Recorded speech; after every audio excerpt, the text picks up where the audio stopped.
నమస్తే, నేను సిరి.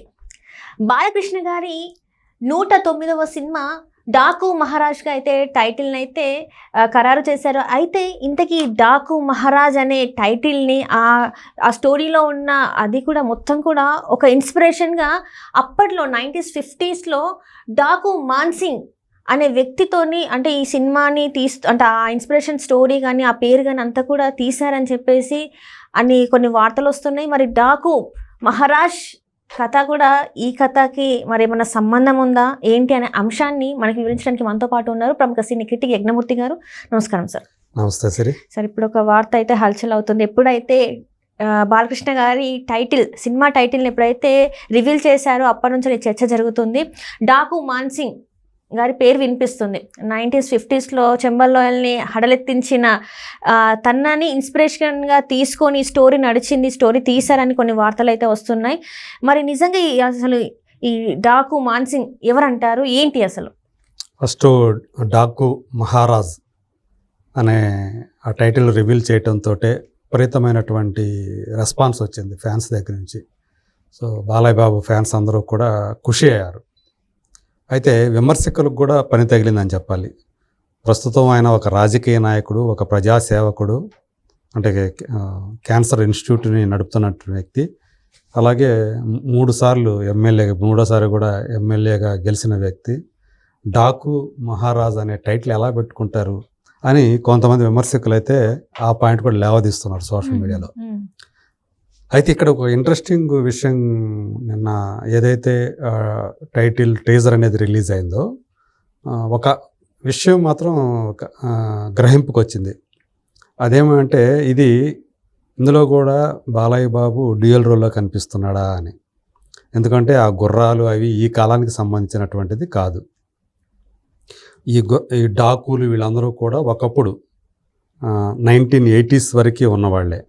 తర్వాత అంటే స్వాతంత్రానికి ముందు, ఆ తర్వాత స్వాతంత్రం వచ్చిన తర్వాత ముఖ్యంగా మధ్యప్రదేశ్ ఆ ఏరియాలు, ఇంకా చెప్పాలంటే చెంబల్లోయ, ఈ బందిబోట్లకి డాకులకి బాగా పేరు పొందినటువంటి ప్రాంతం.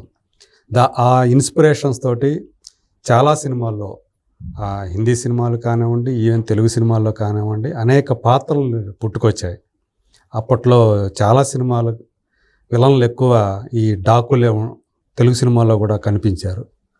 సో డాకు మాన్సింగ్ అనే సినిమా 1971లో వచ్చింది. అంటే ప్రపంచంలోనే ప్రసిద్ధి చెందినటువంటి, భారత్కు చెందినటువంటి మల్లయోధుడు దారాసింగ్, ఆయన తర్వాత నటుడిగా కూడా చాలా ప్రసిద్ధి చెందాడు. ఆయన ఆ క్యారెక్టర్ పోషించాడు. సో ఈ మాన్సింగ్ అనే ఆయన ఇప్పటికీ కూడా దేవుడిగా కొలిచేవాళ్ళు ఉన్నారు చంబల్లోయ జనాలు. ఖేరా అని ఒక జాతి ఉంది, ఖేరా రాథోడ్ అంటారు విలేజ్ అది. ఆ ఖేరా రాథోడ్ విలేజ్లో ఇప్పటికీ ఆయన గుడి కట్టించి పూజించే వాళ్ళు ఉన్నారు. ఒక రాబిన్ హుడ్ టైప్ క్యారెక్టర్గా ఆయన పేరు పొందాడు. ఇప్పుడు 1890లో పుట్టిన ఆయన, తర్వాత 1930s నుంచి 1955 దాకా ఆయన చంబల్లోని చెప్పాలంటే ఒక సమాంతర రాజ్యమే నడిపాడని చెప్పాలి. దాదాపు 1100 పైనే దోపిడీలు చేశాడు ఆయన. అందులో 180 చిల్లర పైచిలుకు హత్యలు చేశాడు. అందులో 32 మంది పోలీస్ ఆఫీసర్స్ ఉన్నారు. 186 మంది అంతమంది ఆయన మీద, అంటే ప్రభుత్వ లెక్కల ప్రకారం ఆయన అన్ని హత్యలు చేస్తే అందులో 32 మంది పోలీస్ ఆఫీసర్సే. సో అందువల్ల ఆయన డెకాయిట్గా, ఆయన మోస్ట్ వాంటెడ్ డెకాయిట్గా ఆ రోజుల్లో పేరు. సో ఆయన్ని పట్టించిన వాళ్ళకి అప్పట్లో ఆ ప్రాంతం, అంటే మధ్యప్రదేశ్ గవర్నమెంట్ కూడా ఇనాం ప్రకటించింది. సో అటువంటి వ్యక్తి, కానీ అక్కడ స్థానికులకి అనేక మందికి ఆయన ఆరాధ్యుడు. సో అలాంటి క్యారెక్టర్ అనమాట. ప్రభుత్వ రికార్డుల ప్రకారం అతను ఒక బందిపోటు, నేరగాడు. కానీ అక్కడ జనాలకు మాత్రం, ఆ చుట్టుపక్కల ప్రాంతాల జనాలకు మాత్రం దేవుడు లాంటి వాడు. సో అలాంటి మాన్సింగ్ ఆ ప్రేరణతోటి ఈ డాకు మహారాజ్ అనే పాత్ర రూపకల్పన జరిగింది అన్నట్లుగా అట్లా ప్రచారంలోకి వస్తూ ఉంది. ఇప్పుడు ఇన్సైడర్ టాక్ నడుస్తూ ఉంది.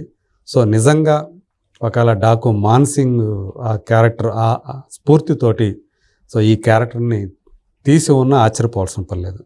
ఎందుకంటే తన చిన్న గ్లింప్స్లోనే ఆ టీజర్లోనే ఆయన ఎలా ఉంటాడు డాకు మహారాజ్ అనేది రివీల్ చేశారు కదా. ఆయన లుక్స్ రివీల్ చేశారు, ఆయన గెటప్ రివీల్ చేశారు. సో అది చూసినప్పుడు కూడా చాలామందికి ఆ మాన్సింగే గుర్తుకొచ్చారు అని చెప్పాలి.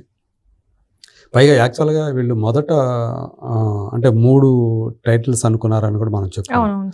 అందులో వీరమాస్ అనేది పక్కన పెట్టేసేస్తే ఇంకోటి సర్కార్ సీతారాం అనే టైటిల్ కూడా పరిశీలనలోకి వచ్చింది.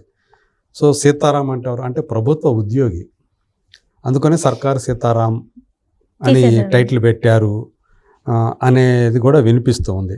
అంటే ప్రస్తుత కాలానికి సంబంధించినటువంటి ప్రభుత్వ ఉద్యోగి ఎవరైతే ఉంటారో సీతారాం అదొక క్యారెక్టర్ అయితే ఈ డాకు క్యారెక్టర్ ఇంకొకటి. అలా 2 క్యారెక్టర్లని బాలయ్య బాబు పోషించారు అనేది ఒక ఇన్సైడ్ టాక్గా నడుస్తూ ఉంది. సో యాక్చువల్గా బాబీ సినిమాలు కనుక ఇప్పుడు దాకా ఆయన చేసిన సినిమాలు చూస్తే ఒక్క పవర్ అనే సినిమా రవితేజ పక్కన పెడితే మిగతా అన్నీ కూడా క్యారెక్టర్ బేస్డ్ టైటిల్సే ఉన్నాయి. ఆయన సర్దార్ గబ్బర్ సింగ్ కానివ్వండి, ఇంతకుముందు సినిమా వాల్తేరు వీరయ్య కానివ్వండి. సో ఇవన్నీ కూడా సర్దార్ గబ్బర్ సింగ్ అంటే అందులో గబ్బర్ సింగ్ ఆయన టైటిలే, హీరో టైటిల్. అలాగే వాల్తేరు వీరయ్య చూసుకుంటే కూడా అదే. అట్లాగే వెంకీ మామ కూడా ఆయనే. సో అది వెంకటేష్ క్యారెక్టర్ని బేస్ చేసుకొని పెట్టింది. ఇప్పుడు డాకు మహారాజ్. సో అలా ఆ క్యారెక్టర్ బేస్డ్గా ఆయన టైటిల్స్ పెట్టడం అనేది ఆనవాయితీగా పెట్టుకున్నాడని అనుకోవాలి.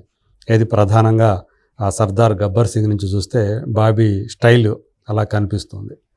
సో ఇప్పుడు ఏదేమైనా డాకు మాన్సింగ్ స్ఫూర్తితో కనుక లేదా ప్రేరణతో కనుక ఆ రోల్ను కనుక తయారు చేసి ఉన్నట్లయితే ఖచ్చితంగా తను కూడా ఒక మోస్ట్ వాంటెడ్ పర్సనే, ఒక క్రిమినలే అన్నట్టు అయి ఉంటాడు. అంటే ప్రభుత్వం దృష్టిలో ఒక క్రిమినల్, కానీ జనం దృష్టిలో దేవుడు, గాడ్ లాంటి వాడు.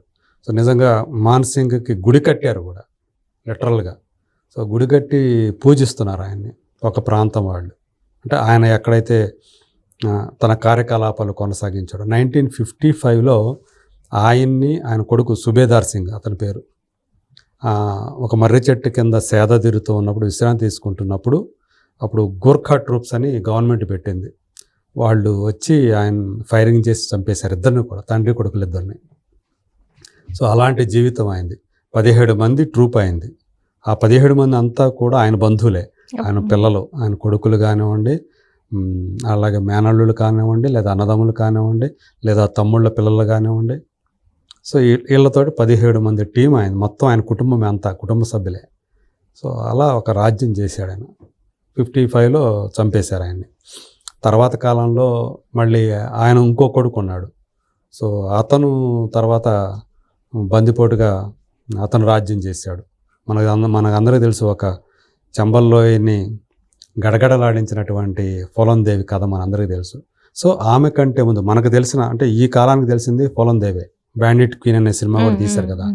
సో కానీ ఆమె కంటే ముందు, సో 1930s నుంచి 55 దాకా ఆ చంబల్లోయని వణికించిన వ్యక్తి బందిపోటుగా మాన్సింగ్, డాకు మాన్సింగ్. సో ఇప్పుడు ఆ మాన్సింగ్ ఏదైతే కథ ఉందో అతని కథ, దాన్ని ప్రేరణ తీసుకొని ఈ డాకు మహారాజ్ అనే కానీ క్యారెక్టర్ని డిజైన్ చేసి ఉన్నట్లయితే మాత్రం అది చాలా ఇంట్రెస్టింగ్గానే చెప్పుకోవాలి. సో మరి ఆ క్యారెక్టర్లో బాలయ్య బాబు ఎలా విజృంభించి చేశాడు, ఇంకా మనకు చూపించిన చిన్న టీజర్లోనే ఒక విస్ఫోటంలాగా కనిపించింది. అది తమన్ బ్యాక్గ్రౌండ్ స్కోరు, మ్యూజిక్ కూడా ఆ రేంజ్లోనే ఉంది. సో సినిమా రేపు జనవరి 12న మన ముందుకు రాబోతోంది. సో పూర్తి స్థాయి సినిమా అది ఇంకే ఎలా ఉంటుంది, డాకు మహారాజ్గా ఎలా చెలరేగిపోతాడు తెర మీద బాలయ్య బాబు అనేది చూసి వినోదించాల్సిందే. Right sir, thank you so much sir. Thank you.